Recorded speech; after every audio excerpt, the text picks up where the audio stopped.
Bah, la première chose qu'on a envie de savoir quand on lit le livre, les souvenirs de l'Empire de l'Atome, c'est visuellement construit comme un ensemble de références qui sont soigneusement orchestrées, parce qu'il y en a certaines qu'on a l'impression de reconnaître, puis il y en a d'autres qui sont des références génériques. On ne serait pas capable de dire si c'est tel auteur ou telle époque précise, mais on a l'impression de la reconstitution d'une espèce de fantasme des années 50 visuellement.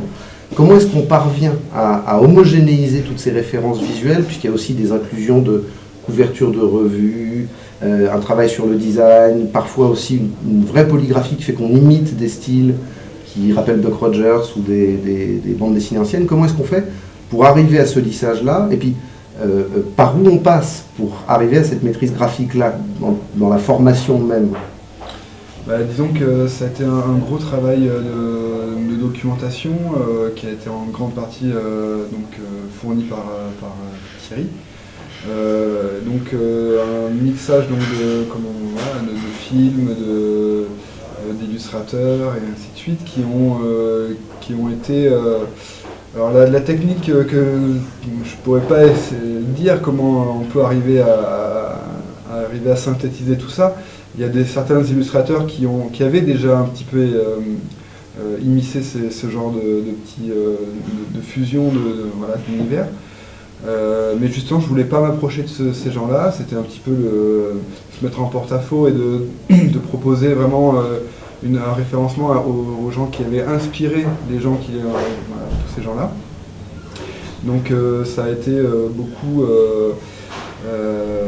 passer par resynthétiser du trait, des images, capter des ambiances colorées, quitte à aller utiliser l'ordinateur pour piper des couleurs dans certains films ou dans certaines revues, même dans certains motifs de textile, et ainsi de suite. Donc, et arriver à synthétiser tout regrouper pour pouvoir les regarder et comprendre qu'est-ce qui fait le lien entre eux, quoi. Et par exemple des structures filaires qui existaient donc dans des styles et c'est vrai que le côté textile m'a beaucoup apporté, dans le sens où ça synthétisait beaucoup de ces éléments-là. Et l'homogénéité entre le trait et la couleur fait que c'est un album qui aurait été très difficile à faire en ne faisant pas en même temps le dessin et la mise en couleur, parce que la palette chromatique a une importance énorme pour... alors moi j'utilise le logiciel Illustrator, donc qui est un logiciel plutôt de design graphique, et je compose mes images un petit peu comme on peut travailler dans l'animation, donc avec des collages de formes qui s'imbriquent les unes au-dessus des autres. Et ça, je n'utilisais pas de trait avant, et ça, le trait, je l'ai rajouté aussi par la suite, dans ce nouvel album. Et donc, c'est vrai que ce logiciel m'a permis vraiment d'apporter aussi des matières que j'avais scannées au crayon, à papier ou à l'encre de Chine, pour amener un côté pictural aussi, et de jouer avec... en essayant de voir comment les formes géométriques colorées pures pouvaient s'agencer avec des effets de peinture et de la vie et de crayon, et voilà, de le mélanger comme ça, quelque chose que j'aurais pas pu faire directement sur un papier, quoi. Voilà. Comment est-ce que le dessinateur réussit à garder une image de la progression générale quand il y a à la fois ce soin qui est visible dans le livre apporté à chaque image, et puis aussi cette construction scénaristique qui fait qu'on saute dans la chronologie en permanence? Il y avait un chemin de fer dans un coin, une espèce de déroulé de tous les événements qui permettait de se guider. Alors il y avait le scénario de Thierry qui était très écrit, mais qui a été aussi bousculé, chamboulé par aussi la technique informatique que j'utilise, qui est que je travaille donc directement couleur et dessin en même temps, donc avec un rendu très proche de ce qui est finalisé. Donc ça, j'ai envoyé ces pages-là un peu ébauchées, peut-être des fois avec des cases vides, à Thierry, qui lui me donnait son retour et pouvait aussi agencer, retravailler l'agencement des cases, certaines ponctuations, certaines pages dont il avait écrit en une page, j'ai mis en plusieurs pages. ou vice-versa, j'ai pu les recondenser. Et il est arrivé qu'on reprenne des séquences entières en recomposant à la manière d'un film, comme on fait un montage en fait, certains cas, certaines images. Et même certaines séquences. Certaines séquences entières. Des séquences, bouger des... Ouais, un petit peu, parce qu'à un moment on s'est rendu compte qu'il y avait un problème de logique ou de compréhension, ou même d'intérêt. C'est-à-dire que tout d'un coup il y avait ce qu'on appelle un tunnel, quoi, une séquence trop longue qui n'en finit pas, ou ce genre de choses-là. Et donc c'est quand même le produit d'un bricolage, quoi, un peu empirique, pour essayer de trouver la ligne qui... l'intérêt là-dedans, c'est qu'à chaque séquence, on est un peu technique là, mais bon, c'est que chaque séquence doit pouvoir être comprise pour elle-même, c'est-à-dire que l'enjeu de la séquence est compréhensible, même si l'enjeu global dans lequel elle s'inscrit n'est pas tout à fait compréhensible. Il faut parce que le lecteur peut très bien supporter de ne pas comprendre l'enjeu général d'un truc, du moment qu'il comprend ce qui se passe au moment même. Et donc finalement c'est vraiment le produit d'un bricolage, et l'espèce de drôle de spirale temporelle dans lequel on est arrivé à la fin était vraiment le résultat de ce bricolage, quoi. Alors, justement, puisque ce bricolage-là, il rend compte de la manière dont le livre s'est fabriqué concrètement, on a l'impression qu'en revanche, il a fallu derrière que dans l'écriture du scénario, ce soit extrêmement rigoureux, c'est-à-dire que vous sachiez d'emblée très très clairement où vous vouliez aller et où vous vouliez emmener le lecteur, pour avoir cette lisibilité locale, en sachant qu'en revanche, il allait se promener dans une énigme pendant très très longtemps, avant de comprendre exactement comment les pièces s'imbriquaient. Est-ce que dans l'écriture du scénario, il y a une idée maîtresse qui s'est imposée dès le début? Est-ce que ça vient de la volonté de travailler sur le personnage de Paul Linebarger, Cordwainer Smith? Est-ce que ça vient du Kirk Allen du divan à réaction? Ou est-ce que c'est une volonté plus générale de travailler une époque ou un registre visuel qui est au départ? Le principal, et ça vient d'Alex et de la collaboration avec Alex, c'était l'idée de rendre compte d'une époque, hein, avec mais c'est venu après, c'est venu au moment où on a vraiment commencé à travailler ensemble que je me suis rendu compte qu'avec Alex, parce que par rapport à la question que tu posais au départ, Alex a ce côté que certains dessinateurs ont d'être très capable de capter l'essence d'un style ou de l'évoquer par presque mine de rien comme ça. C'est un peu une éponge, comme d'autres dessinateurs très très bons peuvent être des éponges, quoi. Donc une éponge ici, donc c'était se servir de quelque chose qui peut parfois poser un problème pour certains dessinateurs qui ne peuvent pas trouver leur registre eux-mêmes, de le lancer dans un jeu polygraphique, c'est-à-dire où finalement la notion de collage, de style, fait vraiment partie de l'intrigue, puisqu'on change de période et donc on change de style. Et donc c'est d'intégrer ces données-là là-dedans. Donc ça c'était premier, et pour avoir une espèce de représentation de l'époque des années 50 qui aille plus loin que l'espèce d'image un peu classique du revival des années 50 dans les années 80, en allant vers les sources et tout ça. Mais par contre, la vue générale de l'histoire, la raison pour laquelle j'ai entortillé toute cette histoire temporellement, parce que franchement il y avait un problème narratif de base, du fait que ces deux idées ont été collées ensemble, c'est qu'on raconte d'une part cette histoire de ce personnage qui s'appelle Paul et qui est en contact avec télépathique avec un personnage dans 100 000 ans dans le futur. Et ça c'est une histoire, une anecdote réelle des années 50, un cas psychiatrique célèbre et très surprenant. Et puis le fait de faire entrer Zorglub dans son histoire. Si on avait raconté les choses de façon chronologique, on aurait raconté la vie de Paul depuis l'âge de 6 ans jusqu'à l'âge au moment où il rencontre Zorglub. Et on aurait déjà eu une première histoire qui était une histoire incroyablement dingue au niveau de la science-fiction, puis rajouter Zorglub après, ou Zelbub, c'est-à-dire l'espèce de relecture de Zorglub après, aurait fait deux pans un peu mal articulés. Donc de là, en fait, la structure était trop simple quelque part au départ, parce qu'elle jouait sur sur 2 chapitres qui on aurait trop vu la coupure. Donc le fait de tout remélanger, remixer permettait de déjà faire apparaître Zelbub avant, alors qu'on commençait à peine à raconter l'histoire de Paul et donc d'arriver à avoir une complexité.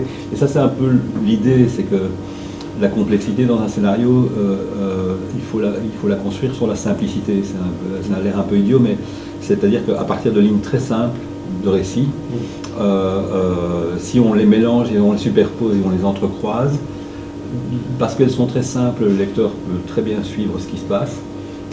Chaque fois qu'il retombe sur telle ligne, il sait très bien où il est, parce que finalement la ligne est assez simple en elle-même. Par contre, le fait d'alterner d'une ligne à l'autre crée une complexité de structure. Et ce qui fait que le livre semble lisible pour tout le monde et amusant à lire, malgré sa complexité, c'est ça, simplement que c'est que les lignes sont indépendamment très simples, mais qu'elles sont en s'entrecroisant, elles créent cette sensation de richesse et de complexité. C'est ce qui fait d'ailleurs que la première fois qu'on lit le livre, on a l'impression que c'est atrocement compliqué, qu'on ne va jamais réussir à maîtriser exactement les allers-retours temporels, alors qu'une fois qu'on l'a lu 1 ou 2 fois, on se rend compte que non, l'intrigue qu'on a à raconter, finalement, elle tient en très peu de mots, elle est simple. Il y a un élément qui est amusant parce qu'il vient presque comme une sorte de bonus à la lecture du livre, c'est que une fois qu'on a compris justement ce double principe de l'histoire de science-fiction elle-même, basée sur ce cas psychiatrique, et puis de l'univers visuel qu'il s'agit de restituer, on a l'impression que le livre est semé d'une espèce de série d'indices à la fois verbaux et visuels que le lecteur peut s'amuser en relisant et essayer de détecter. C'est-à-dire qu'il y a des citations visuelles et graphiques un peu partout, sous forme de collage effectivement, sous forme de référence au design. Parmi mes planches préférées, il y a la découverte à Noël 53 qu'un nouveau monde d'objets est en train de s'imposer dans les boutiques. Je trouve que c'est finalement la plus science-fictionnesque. Mais il y a aussi un clin d'œil à Moebius à un endroit, quelques emprunts très précis au cinéma de série Z italien des années 70, et puis des emprunts à Cordwainer Smith lui-même et au Seigneur de l'instrumentalité, parce que c'est aussi une des trames. Là, il y a une volonté explicite de votre part à tous les deux de laisser des fils et des traces pour que le lecteur, une fois traversé l'enquête, puisse avoir envie de la refaire, mais en cherchant les clins d'œil qu'on lui a laissés.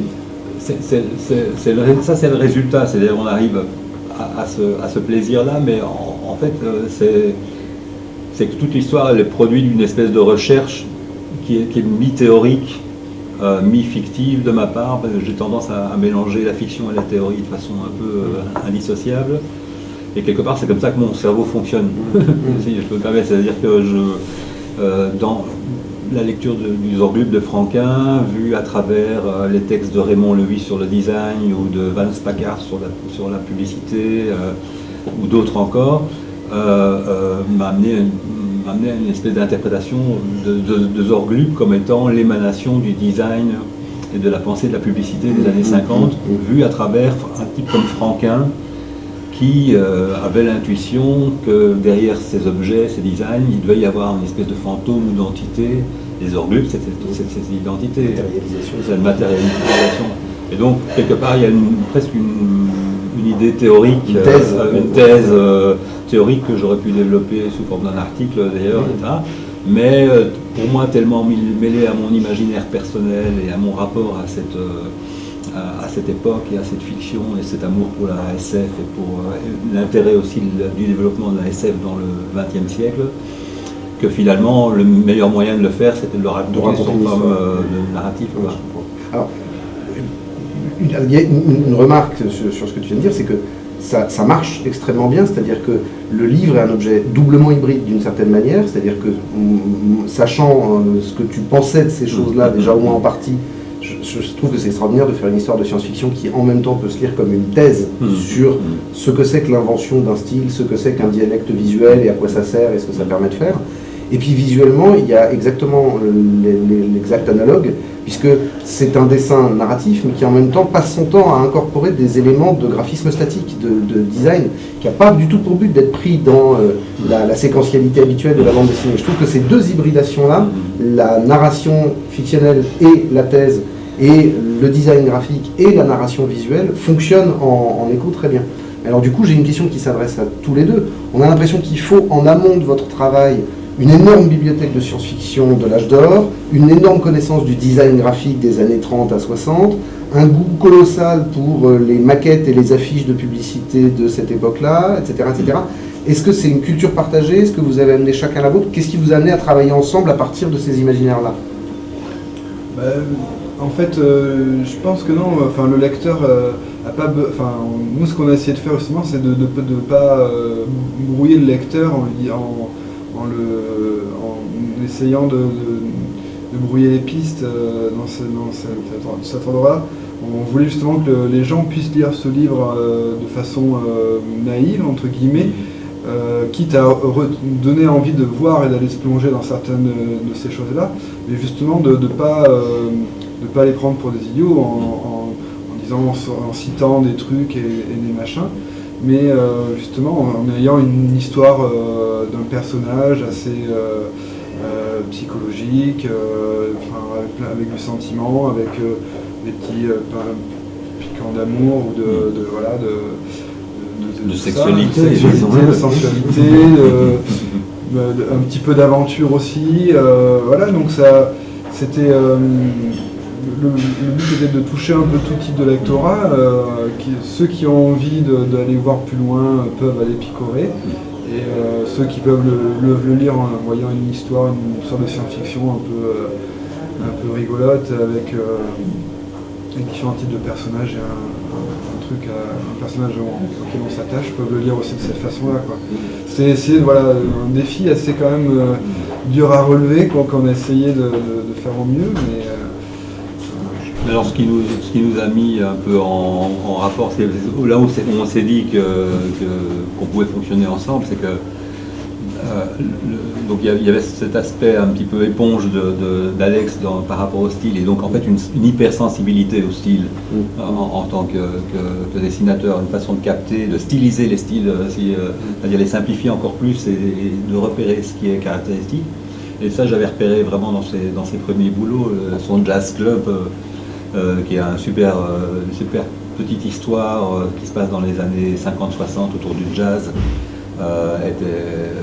M'a montré tout de suite, quand j'ai lu en direct au moment où il le faisait, qu'il y avait ce feeling avec ce design des années 50.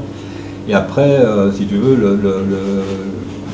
la recherche, les recherches, le jeu sur la documentation, etc., c'est presque une pente naturelle, c'est-à-dire que dès le moment où tu as des raisons de t'intéresser à ce genre de choses-là, c'est ça qui est le grand plaisir dans la bande dessinée, quoi. C'est que dans la création d'un scénario de bande dessinée, c'est que tout d'un coup tu te mets à t'intéresser à un sujet qui normalement ne devrait pas t'intéresser, tu aurais pu jamais le rencontrer, mais comme tu es animé par l'envie de raconter l'histoire, et tout d'un coup tu te prends au jeu et tu commences à tirer, à vraiment chercher, ouvrir tous les tiroirs et regarder ça. Donc finalement on arrive à une espèce de culture de cette période-là, mais c'est dans le chantier de la création du bouquin, elle n'est pas préalable.